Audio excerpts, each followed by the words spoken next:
So where did all this start? Information for the presentation comes from the Building Officials Association of Florida, Office of Insurance Regulation in Tallahassee, Florida Home Builders Association. The three organizations represent the three input entities of codes, insurance, and construction. The entity having the most influence on what the form includes is going to be the insurance industry. The state of Florida mandated statewide building codes during the 1970s as a result of the then construction boom.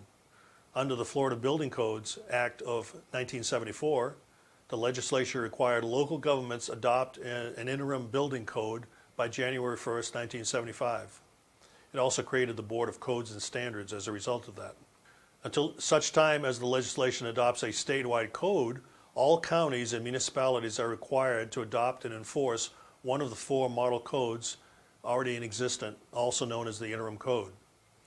As written, the statute allowed for modification to the base code under certain conditions, and if the modifications are more stringent than the base code.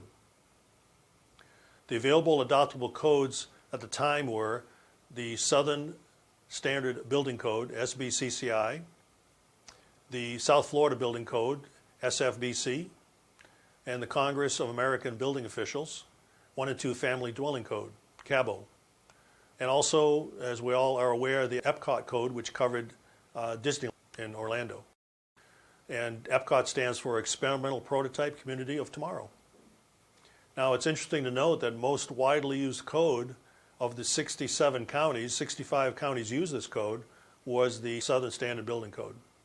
Several municipalities, however, adopted the CABO code. In 1992, Hurricane Andrew devastated South Florida. Government officials, insurance companies, and the public began to question the building code adoption and enforcement process. Many believe that inadequate administration and enforcement of the code was a major factor in the widespread structural damage. Then in 1994, Hurricane Opal hit, further evidence that the codes as enforced were not working uniformly or properly. The recommendation of the Commission resulted in sweeping reform to the state's building construction standards under Florida State Statute 533. It ultimately resulted in creation of the first statewide uniform code. The Commission was the Board of Codes and Standards, as I mentioned earlier, contained within the Department of Community Affairs. And that was the first Florida Building Code, the 2001 edition, which went into effect March 15th, 2002. It is interesting to note that prior to adoption of the Florida Building Code, FBC, there were more than 470 local building codes used throughout the state. Of those, many were not up to date as to edition or versions. Building codes are upgraded and evaluated on a 3-year cycle with annual amendments. Some municipalities were as much as 10 or more years behind on current code.